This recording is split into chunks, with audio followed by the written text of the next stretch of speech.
Hi, I'm Crystal Rosa, Press Secretary for the City of Newark, and today in the City Hall press room, Mayor Baraka met with WNBC, NJ Spotlight News, and Newark Times to have a candid conversation about Newark's coronavirus response. Mayor, yesterday we saw some modeling from the state about a worst-case scenario coming in January. My question is, a couple of questions here. Specifically, you've lost somewhere over 700 people. 18,000 plus have been infected in this city. You've had some very aggressive measures to try to tamp down this, more aggressive than I think I've seen anywhere else in New Jersey. Does your modeling, do your health officials suggest to you what would have happened, what could have happened, what a worst-case scenario would have been in Newark, as opposed to these numbers, if you had not taken the steps that you had taken? Yes. Early on, we work with Partners in Health, and we work with Rutgers and NJIT.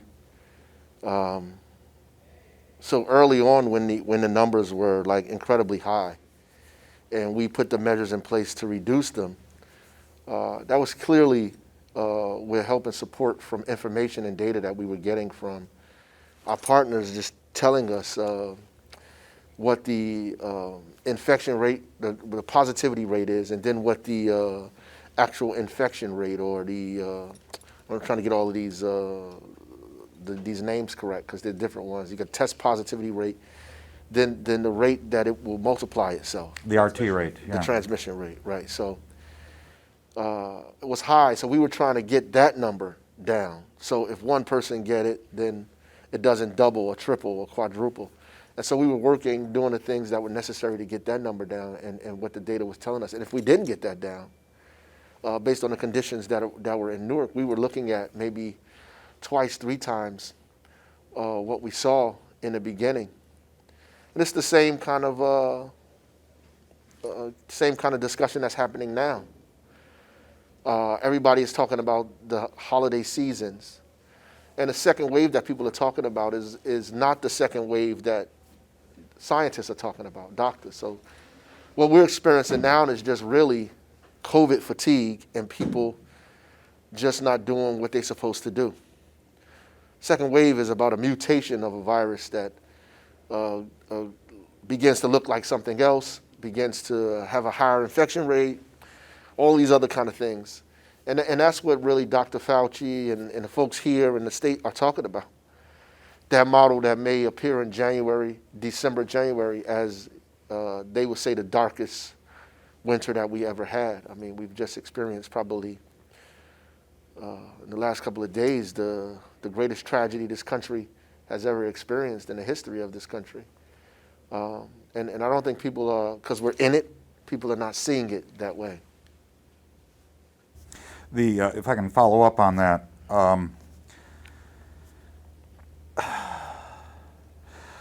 what we're seeing is in this modeling going forward from the state is a doubling of the highest number of new positives on a daily basis, right, than the worst we've had, which was only in the past week, right, from 6,000 plus to 12,000 plus.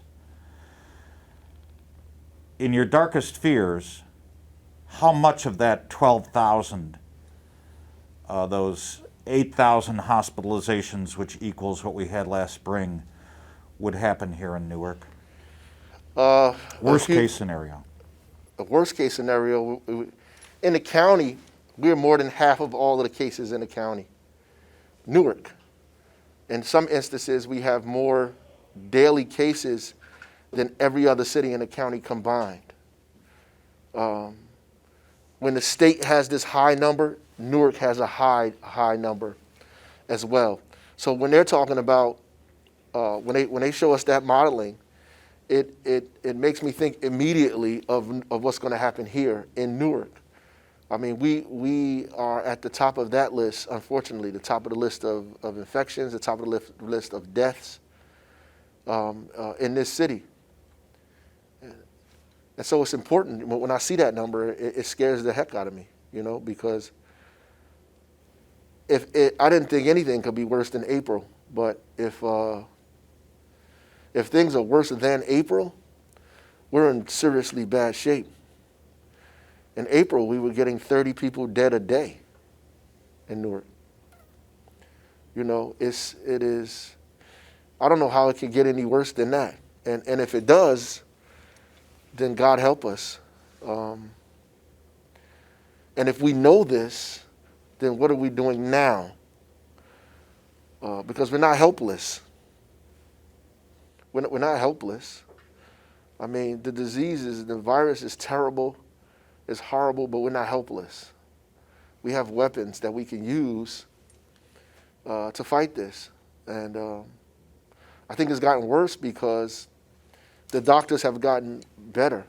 The medicine has gotten better. And so people can recover. And as a result of that, people put their guard down, right? And the medicine isn't 100% proof, Sometimes it does not work on specific people. And so people are still dying.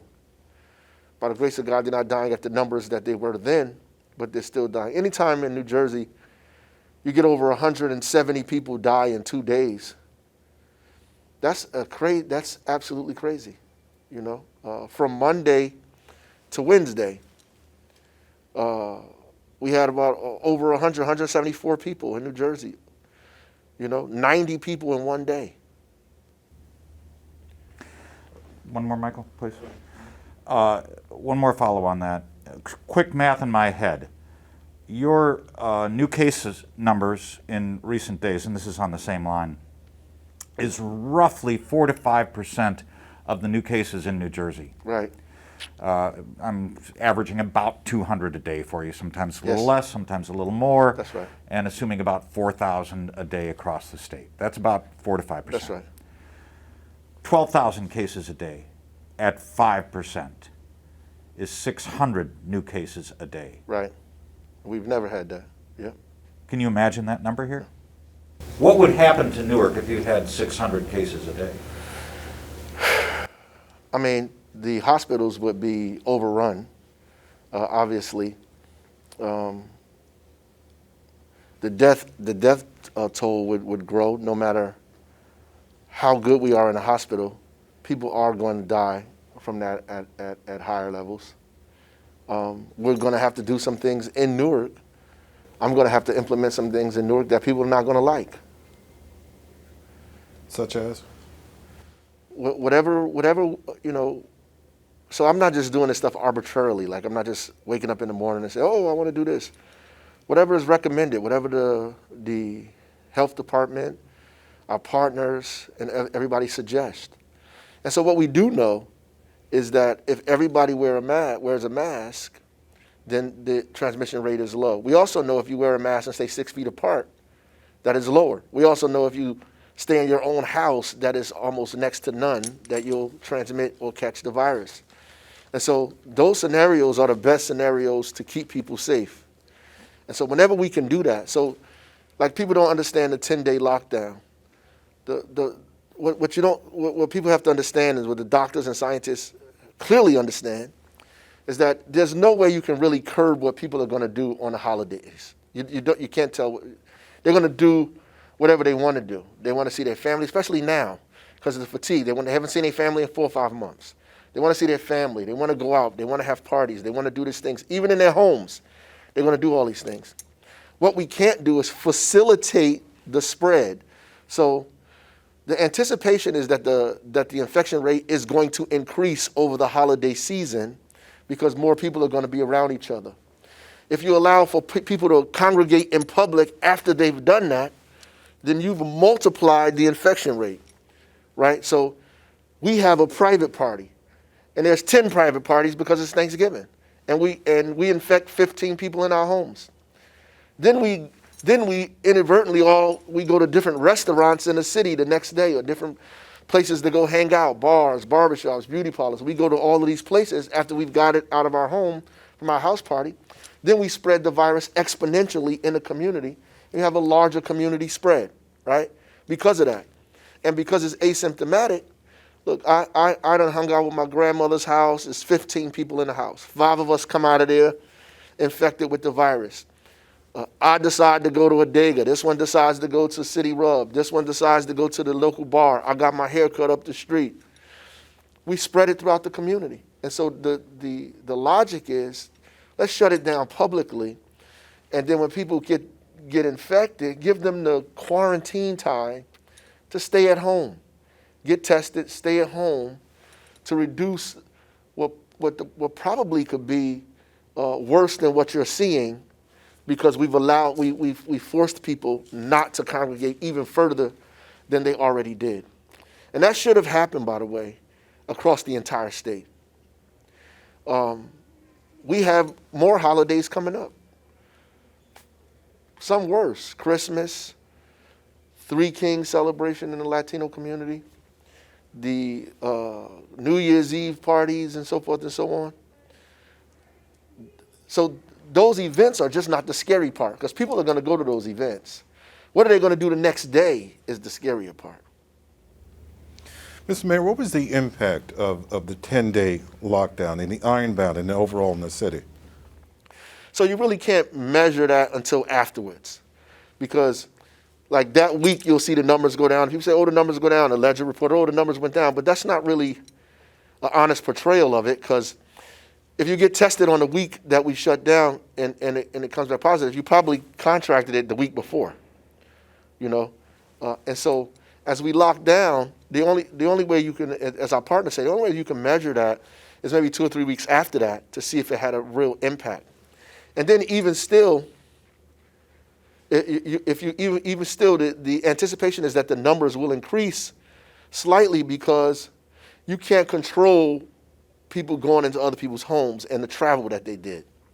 And that's where the infection is going to uptick at. What you can control is the further spread of that by shutting everything else down, so they can't do that. So we're going to analyze that data, and we've already started trying to analyze that, what that looks like, what the actual impact of that has been. And so the restaurants, the bars, so when the governor and people say, well, the restaurants, there's no proof that the restaurants, the bars, and all these other places are spreading the virus.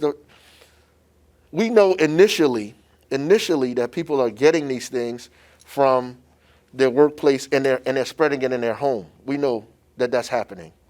Data is showing that. Like in people's homes, because there's nowhere to quarantine, especially in places like Newark and Trenton and Patterson and Irvington and these stores, there's no real, I mean, residents, 78% of the people in Newark rent. So we don't live in Shore Hills. We can't go in the basement in quarantine or in the attic in quarantine. So at the end of the day, we're spreading it in our household. The problem with that is that these people are asymptomatic. And then if it's not the initial place you're actually getting the virus, is what you do when you become contagious. Because now that I'm asymptomatic, if I go to a restaurant with a virus, I potentially spread it to a whole group of people, right?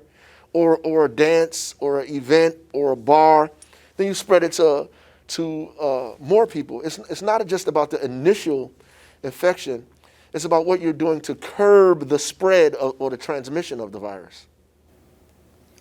Mr. Mayor, in Newark, one of the things that this city experiences that most cities in New Jersey don't, along with the scale and the population, is the ethnic and cultural diversity. Right. And how that plays out in how people in different neighborhoods do business, how people in different neighborhoods travel and move around. Can you talk about the considerations to those nuances and how you have to address this large-scale pandemic with all of these nuances in mind? Yeah, even in the Brazilian community, the Portuguese community, Latin community, all of the communities, just really close-knit communities, a lot of stores, a lot of places where people frequent collectively and together, the same places over and over again, then they go back to their homes. So it's easier for the spread to happen. And then, the how people, express themselves culturally, the dancing, the music, the kissing, the hugging, all of that stuff helps spread it. And it's almost natural for people to behave this way. And so when you tell people you can't do that, it's almost an affront to them that you're telling them they can't do something that is culturally natural for them to do. And then, even when we had the contact tracers, we had to talk to the state about making sure that we had contact tracers, when they took it over from us, make sure we had contact tracers that spoke multiple languages. Because that wasn't the case. So if I'm infected, I should, or been around somebody that was infected, somebody has to be able to communicate that to me in a language that I understand. And that was not happening. It's, by the grace of God, it is happening, now, I would say marginally it's happening. But at one point it was not. Can I follow up to his question? Christmas is one kind of celebration. New Year's is a different kind of celebration. Have you tried to strategize with your health department and your police, public service agencies, what to do to stop any kind of New Year's parties that may take place in bars, that may take place in homes, on front porches, with people going in and out of a house, drinking whatever at 11 o'clock, midnight on New Year's Eve? Is that on the radar screen yet? Yes. We've already put what our recommendations were out to people. We obviously can't go around and police people about that, but we're going to be out in the streets with our education and information team, our task force, giving out the documents, talking to people about what they should and should not be doing. The majority of the people in the city are going to listen to what we say. That has been the case. It's been measured, so they're going to listen to it. But there are going to be people who do not. And there are going to be people who think they're listening, but not doing it completely right. And, that is what, it only takes one or two people to start a significant spread. So that's the problem. In this case, the minority of the people still have the ability to affect all of us.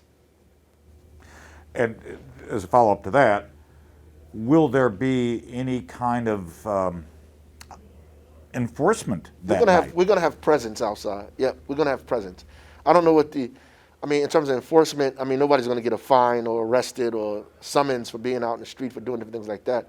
We're definitely going to, tell people that they shouldn't be doing this, to try to break things up, enforce it in that way. And rely on our neighbors and, our Faith Alliance and everybody else to urge people to do what's necessary to keep everybody safe. Mr. Mayor, switch the conversation a little bit to vaccines. Yeah. Presidents Obama, Bush, and Clinton have all said that they would take the vaccine publicly. What's your position on that? I know you're going to take a vaccine. I am. The really difficult part of the whole thing is that we are the most likely to get it, and we, black and brown people, most likely to get it and the most likely to die, and the least likely to take the vaccine. Which means we're in a rock and a hard place, right? And the people's fears about not taking the vaccine are warranted, real, and validated, right? So the idea is to get people to get as much information as they can about what this is, what they're taking, what the effects of it is about, all of it. And I think that should be the direction that we go in, as opposed to just marketing it to people. Because if people start believing or mandating it, because if you start doing it that way, the more and more people are going to go in the opposite direction. I think you give people information, you give people the facts, and most people of common sense are going to do what they think is right for themselves and their family. I believe that. I have faith in people, and particularly in my community, that they're going to do what's right. I'm going to take the vaccine because if I want other people to do it, then I should. But do you believe in it? Do you believe the science that we've seen so far? Listening to the stuff that I've listened to, it sounds sound to me. And, in full transparency, I'm still trying to get more information, like I urge other people to do. But thus far, the efficacy rate, the side effects, the allergic reactions, all of the things that I'm learning about it now, none of it has at this point scared me. I just found out it was an African American woman who was in Pfizer helping who developed the vaccine, right? So I'm doing my due diligence for real, and I think other people should do the same thing. And anything that I find out is my job to let everybody else know about. And so I believe in it enough to take it. Let me just say that, right? And the real question is, do you want to get the virus or are you willing to take the vaccine? Those are two things that you have to deal with, right? So if 1 out of 1,000 people are dying from this virus and the majority of those people look like me, then I have to take the vaccine seriously. And that's what I would say to people in my community. You have to take it seriously. You can't listen to nameless people on Facebook or Instagram that have a fake name with a fake face and is putting putting this information on you, because we know our communities are targeted for various things. And so we have to be careful what we read and what we send around, and we have to really study, because people send us stuff and we don't know who the heck they are for the most part, or advocate things that have no real science behind it. So you have confidence then in for instance, the first one that's out there or likely will be approved today is the Pfizer vaccine. I do. I would say I'm not 100% confident, but I have enough confidence at this point to take it, definitely. Will you show people that you're taking it? Yeah, I will. I'm not going to make a spectacle like I said. I'm not going to be outside in the cold taking the virus, but I'm going to keep a journal of me doing it in the days that has what has happened and what I feel every day up until the second booster shot on, so that people can have an opportunity to see what that looks like and make a decision about whether they should do this or not. And you'll share that on your Facebook posts? I'll share it, 100%, 100%. As far as vaccines are concerned, do you have any power whatsoever to mandate that city employees take it? What's your attitude going to be going forward for the workers employed, the police department, fire department, rescue folks? Well, right now, I don't think that it is lawful to do that. I'm not sure. But we're not moving in the way of mandating. I think across the country even, no one's talking about making it a mandate. And I believe going in that direction would deter people from taking it. That would be the wrong step in my mind, to making it mandatory for people to do it, because then people think you're trying to force them to do something they don't want to do, particularly people who have trepidation about it. What you have to really do, and what we should be doing in a democracy, is convincing people that is the right thing to do. Mr. Mayor, how's your family doing? How's your mom with all this? My mother's okay. She is doing well. I was over there the other day, by the grace of God, and my mother, is leery, like most people are, of the vaccine too. People in my family are leery of it. The data just came out today. While 80% of Asian Americans say they'll take the vaccine, we're the lowest on the list. African Americans, about 40% of African Americans say they're going to take the vaccine. That's it. So in comparison to everybody else, we're the least likely folks that are going to take this vaccine, and we have good reason to feel that way. So, help us understand that, would you please? Well, we obviously are in a country that has worked, in many different ways institutionally to undermine our community, who has purposefully given people syphilis in this community, who have tested medicines on African American women while they were pregnant, who have done a countless number of things that people know about. Besides the relationship between the health institutions, like any institution, like even when the George Floyd stuff was going on, I was telling people we're focused on the police, but every institution, I was saying that over and over again, every institution has the same kind of historical relationship with the African American community. So we don't, most of the people in Newark don't have a primary care physician. Their primary care physician is the emergency room. And if you go to the emergency room, you will see what that looks like, right? And how they're treated and what's going on. So if the emergency room is your first contact with medicine, with the doctor, with care, then you have a skeptical relationship with healthcare in this country. If you in your mind think it's about people making money as opposed to your well-being and your health, health in the inner city is crisis management. It's not about holistic living. That's why we have trauma centers in our community and not wellness places like you go in other people's communities. You know, acupuncture, yoga, holistic living, all this stuff. We got UH for trauma. I mean, we get cared for when we're about to die. And so our community has, you know, we feel that way. And you don't see many African-American doctors when you walk in there. So it's not an inviting place. More African-American women die on the table giving birth to children 4 times as much than people in the rest of the state of New Jersey. So there's all kind of reasons. That's a whole nother interview. But that's why I say it's justified that people feel that way. And it's incumbent upon leaders in this country to understand that and convince people that this thing is safe, that it's secure, and that it'll help save lives. That's what we have to do over and over and over again. And then we have to believe that in order to do that. So you have to get information, and that's why I have to find out what's going on, because I'm not going to encourage people to do something that I think is not safe. Dr. El Mahal at University Hospital says the onus is not on the people. The onus is on leaders. That's right. To do this. He's right. He's been saying that from the very beginning, which is why when the trials came, he participated in the trials, the Moderna trials. And I had this conversation with him early on, and we understood that. Listen, we are climbing up an uphill battle here. This is uphill, a mountain for us, and we have to do it carefully and cautiously and get as much information as we can and let the people know as much as we know, and walk people through this process. We have to walk them through this step by step.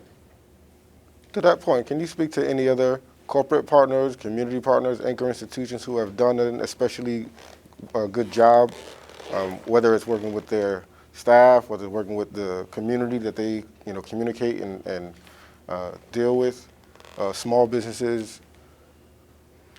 To communicate what? Well, just organizations, small businesses, institutions who have done a really good job in Newark in terms of helping and being a partner to help get us through this. Around this pandemic, sure. Yeah. There's been, a few of the organizations. Victoria stepped up to the plate. Prudential was giving us money to do various things. I mean, you have all of the small Audible with the working kitchens, all of the small businesses. From Burger Walla to Marcus B&P, City Rub was involved in that, Blueprint Cafe, all of the halal guys, all of these guys who stepped up to the plate to deliver food to the people in the city who needed it, gave us money for PPE, volunteer as much as they can. We appreciated it. And the businesses who don't give me a hard time. When I say it's time to shut down, they shut down. And they say, listen, you have more information than me. If you say we need to shut down, I'm shutting down. And there's been a lot of businesses that have done that. Obviously the people who create the tension, obviously is the story. I get that. But there are a lot of businesses in the city, foreigners, inboxes me all the time. Listen, you say 10 days, we're doing it for 2 weeks. I mean, people like that. Mom Poo, they say the same thing, I'm going for 2 weeks. If you say 10 days, I know you really mean 2 weeks, so I'm staying for 2 weeks. And that's what they say, and I appreciate that, because that means they care about the community, not just about the commerce. Mr. Mayor, there are people who will look at Newark and say all that you have done in terms of restrictions and giving people sound advice, Dr. Mark Wade as well, and they'll say, look at Newark. The numbers are still high, the deaths are still high, the positivity rate, the transmission rate, it's still going on. What do you say to them? That it could be higher, and probably will be twice as higher. We were at 68% test positivity rate. That's what we were in April, 68%. That's bizarre. 68, that's the highest we've been. That's what our infection rate was, at 68, right? We got it all the way down. People say 2, but there was a time we were at 0.4, 0.5. We were doing better than the state of New Jersey for more than a month in Newark, you know. Enough for Mother Jones to write the article. Who would have figured that Newark got this right? Which I thought was tongue-in-cheek, but hey, listen, I'll take it. But at the end of the day, you know, that meant we were doing something right, and it helped New Jersey. Because the New Jersey numbers go down because we're the largest city, and our numbers go down. So I understand that. And so all of that stuff did work. When we have not done still as much as we've done in April. We have not. Even the restrictions and the things that I'm doing now is not what we've done. We haven't done now what we did in April. In April, nothing was moving. April, everything was shut down. Have you talked to the governor? I know there was, you're cooperating with East Orange, where unfortunately the mayor is now tested positive, Irvington and Orange. Have the four of you agreed on any further restrictive requests to put to the governor as you got the zip code 8 p.m. Curfew measures? We talked even about the 10-day lockdown. We talked about all of that stuff.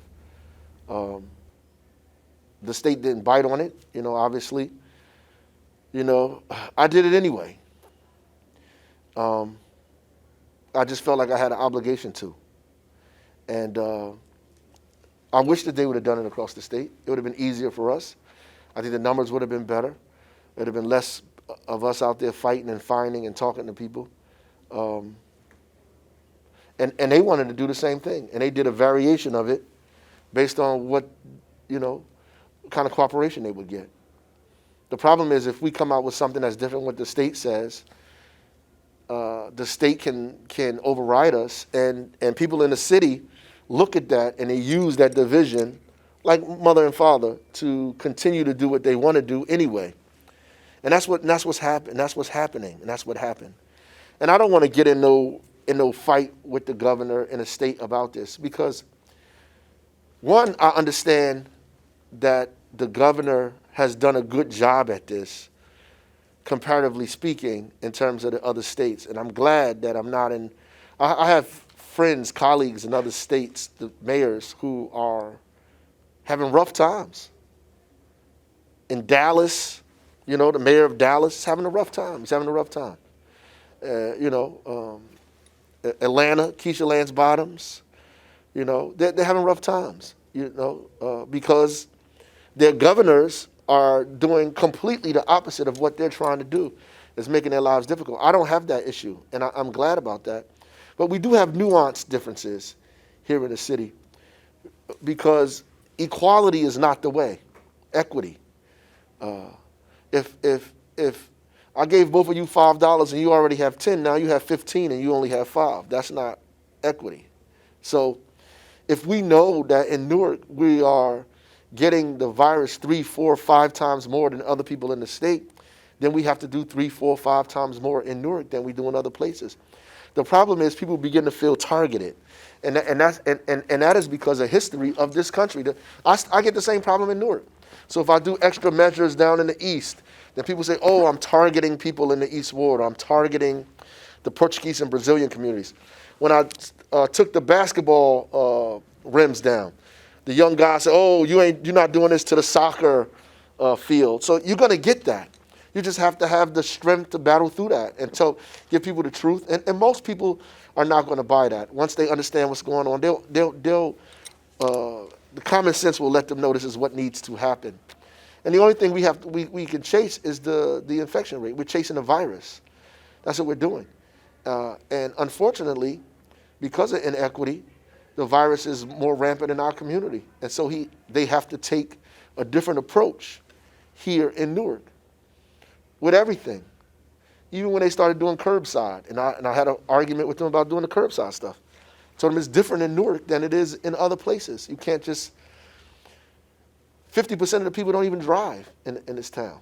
So, I mean, curbside doesn't mean the same thing. What it does mean for us is that our buses are going to be crowded, and you're going to overcrowd downtown with people all over the sidewalk.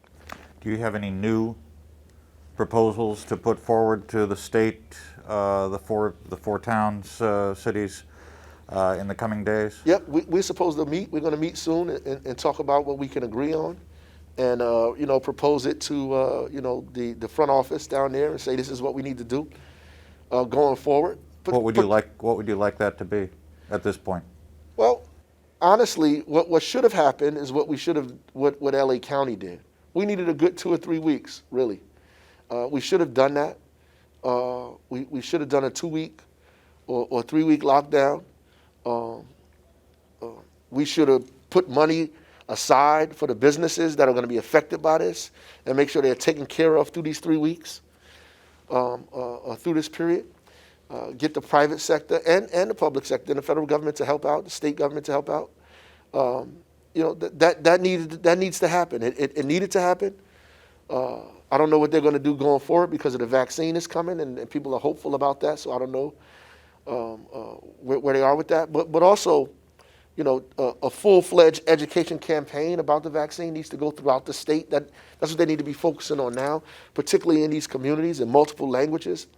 A full-fledged a kind of campaign, a more robust contact tracing crew that is existing in every county. All that, those things need to happen now, right? But you will propose that, to clarify, to your group of 4? Sure, absolutely. To take to the state. You want an LA County style shutdown that's with enforcement. That's exactly. So let me say that's what I think should have happened around the Thanksgiving time. I think we should have had the 3 weeks then. So I think during Thanksgiving that week, the week after, and the next week, which we would probably still be in, that's what I think should have happened.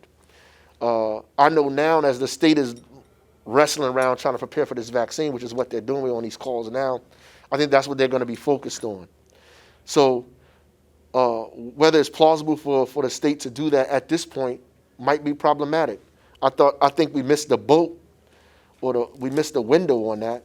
But I won't rule out the necessity to have another opportunity to lock down for at least 2 weeks in this state. Mr. Mayor, are you talking about for the entire state or just the 4 towns? No, the entire state. The entire state. You And that's communicated? Yes, Go I'm ahead. sorry. You've communicated this to the governor? No, I haven't communicated that. This is what you're going to talk about when you meet with the 3 mayors. Yes. What I've communicated to them is that we wanted to do our 10-day lockdown. They knew that. Mm-hmm. Have you been in touch at all with the Biden president-elect team, the transition team at all? Any No. contact? No, I have not. But you're hopeful about January 20th and thereafter? Hey, man, anything after this is hope, period. I'd have been happy if Mickey Mouse was the president besides this guy. January 20th is probably more important now than it probably has ever been. This place is madness at this point, We can't even have a peaceful transition of power. What's happening in America is stuff that we look at in other countries, and this whole exceptionalism is going really out the window. Because we're having this issue now in America. This virus is out of control. I mean, there are countries that are less advanced than us who have balance this thing out.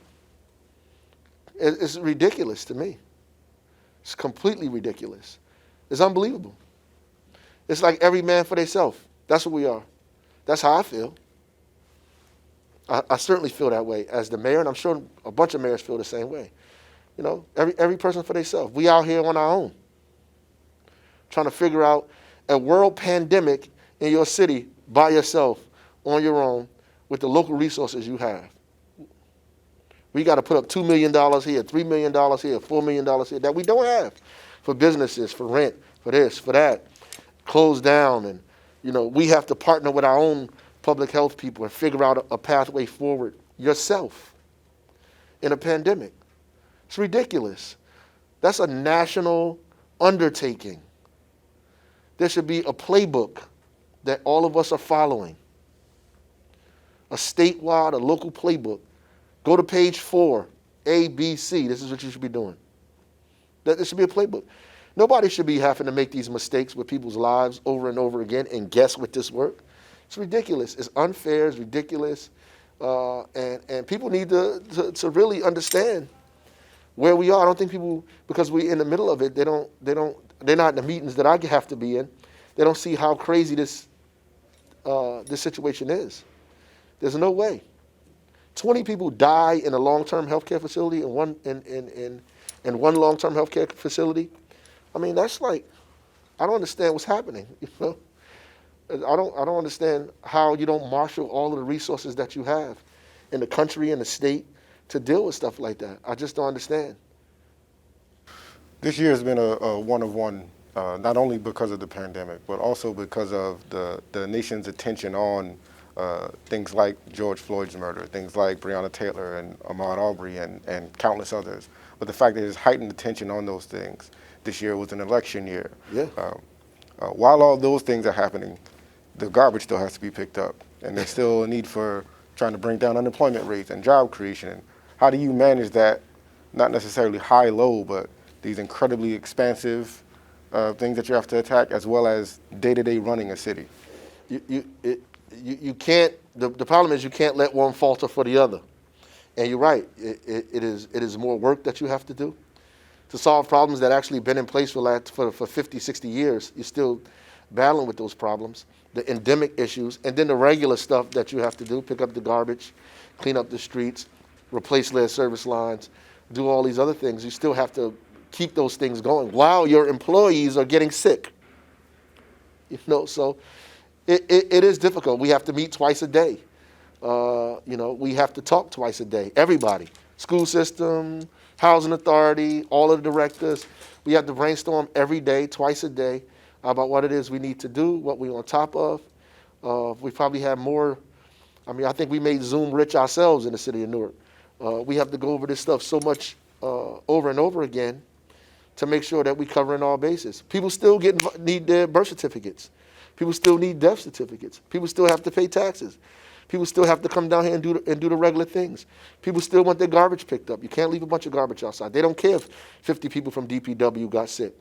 People still don't want to be robbed. They don't care if 120 police officers are out because of COVID. All over the country, in every major city in America, homicides have increased tremendously. In some cities, 68%, 30%, 40%, 20%.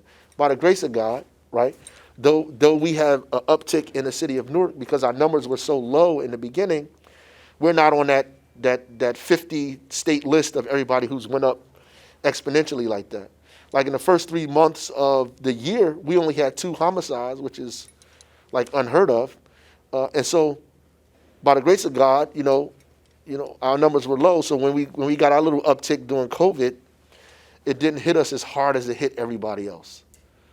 So all of those things, and that goes to your point, all of those things we still have to deal with and then manage this COVID crisis at the same time, which, you obviously ain't asked for, you ain't prepare yourself for, but you have to do it. That's why it was best if we have national leadership. That's why you need national leadership right now. And the Democratic states versus the Republican states is the dumbest thing I ever heard of in the middle of a pandemic. It is the craziest thing that I could imagine that people would be talking about. I'm not giving aid to, because everybody in New Jersey is not a Democrat. I hope this guy knows that. But at the end of the day, everybody is affected by it. So it doesn't matter. The virus is not coming to your house because you voted Democrat or Republican. It's going to show up, either way. So, that's where we are. Unfortunately, politics gets involved in all of this stuff. Unfortunately. So this is. I just wanted to circle back because Michael spoke about your family and how you're doing personally. Can you talk about, a lot of people have those resistances to whatever is recommended or enforced or what have you, and their lifestyle changes. And you talk about a person like your lifestyle changes, areas where your lifestyle and your routines have been disrupted and how you've personally been affected. Oh, yes. And then, It is disruptive. on top of that, can you also speak to like some of the things that you're doing personally to maintain your health? Yes. I mean, everything is different, right? So everything is on Zoom all morning, all day, into the wee hours of the night. I mean, it's affected, the way I even communicate, I think I communicate best in person with people. I mean, I have to do it over I have to get used to this virtual way. I even did the State of the City virtually. It has changed. Even my ability to work out and do the things that I do, I have to do it sparingly here and there to keep myself healthy. It is certainly changed a lot. I take, my vitamins every day. Obviously I do the stuff that, I encourage other people to do, but, I'm afraid to like put that out because it's not a remedy, and I don't want people talk about it like it's a remedy, and it's not a remedy. It's something that you should be doing anyway, right? Vitamin C, vitamin D, zinc, exercise, all of that stuff I do. Pray regularly. This is not something I do because of the pandemic. Something I do regularly, and prayerfully it helps me during the pandemic. You can't tell a 75-year-old guy with diabetes that they have to take vitamin C and vitamin D and zinc and run around the park. It's just, and make them believe they're not going to get COVID that way is irresponsible. So I don't do it, but I try my best to take care of myself. Emotionally and spiritually, I think is important more than anything right now for everybody. We were on our call this morning, and one of our people read a letter that we received from a senior who basically said, "Thank you for the food that I've been getting, but I'd much rather have a person here than food during the holiday season because I'm alone." That's what she wrote. And in our call this morning, it was read to us, and it impacted me. I mean, people don't get to see us because we, on the phone, but it impacted me, and I felt like, wow, all of these people that are in that same situation, and that we know, people who have died alone during this, we know them because we, in some instances, moved their bodies. That this is more than anything, more than exercise and vitamins, the human contact is gone. And, the desire for people to be around each other and love and all of that, especially in this holiday season, is going to be rough. Listen, suicide and depression is high during this season anyway. So I just think it's going to be a rough time for a lot of people here, which is why even on my live, I try to, at least in all of the grim information I have to give out, to make it a little lively, a little cultural, to make people feel a little hope in the stuff that we're telling them, because these are, we are uncharted waters here and in dangerous times emotionally. Even for me, there's days emotionally that I'm just exhausted and, exhausted with fighting and explaining and going back and forth and, spiritually worn down. So. Can I ask you, there's been a number of grants for, small businesses, for residents. Do you have an idea generally, like how much has been allotted or given out in grant money to this point? Wow, that's a good question. I'm going to have to compile that data. I know that we've done 3 times business grants to the community, upwards of at least $3 or $4 million each time. We've done twice grants for rent in the community, about $2 million a piece for that. So easily, $10, $12 million. Yep, for what we have to give people in the city, which is not nearly enough. It is far from what we need. But we're trying to do what we can to help as many people as we can sustain themselves through this process. Well, it's hard. There seems to be lack of enthusiasm in the United States Senate for a real robust stimulus bill and law to help renters, to help households, to help businesses, to help states, to help counties, to help cities. That's all along ideological lines, and it's awful. They don't want to help the states because this whole narrative in the beginning was these are blue states, and that the states are trying to use the federal government's money to bail themselves out of bad practices that they have done for years, and not keeping in mind everything that has been impacted by COVID, the lack of resources in terms of tax revenue that people are paying, water bills. So the water infrastructure itself is going to be a problem all over the country, because when you don't have these large games, the factories are not opening, the hotels are not there, so the water usage is down. And so the water bills are down as well. So that's going to be a problem. The unemployment rate in Newark now is at 17%. We were just at 6. So in less than a year, it went from 6 to 17%. So these people have to give us money. I mean, in the beginning, that's what should have been thought of, right? We should have, and they knew because we had meetings. I had a meeting with the federal government February the 2nd. That was my first meeting with the federal government, February the 2nd. So these people knew something was happening. So they should have, in the beginning, decided how long we needed to shut down. In the beginning. 2 months, 3 months, 4 months, right? Get revenue together for families, for businesses, to take care of that up front. And so we're not having these debates, period. Then if it's necessary to do it again, do the same thing again. But that's what it should have happened in the beginning, but it's not. And all of this is down ideological lines. Some people want to help big business because they think the money is going to trickle down. Some people want to help workers and families because they know that the economy can't go unless people are spending money.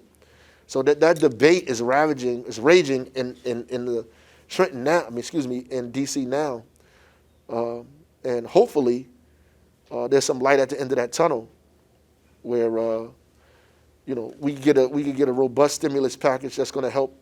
We still haven't got one that helps cities like Newark. It might have helped United Airlines. It helped a couple of the corporations. It hasn't helped small businesses. It hasn't helped the city itself in terms of our budget or the issues that we have at all. Or the only thing that has been helpful is probably the stimulus checks that residents have gotten and unemployment checks that residents are struggling to get.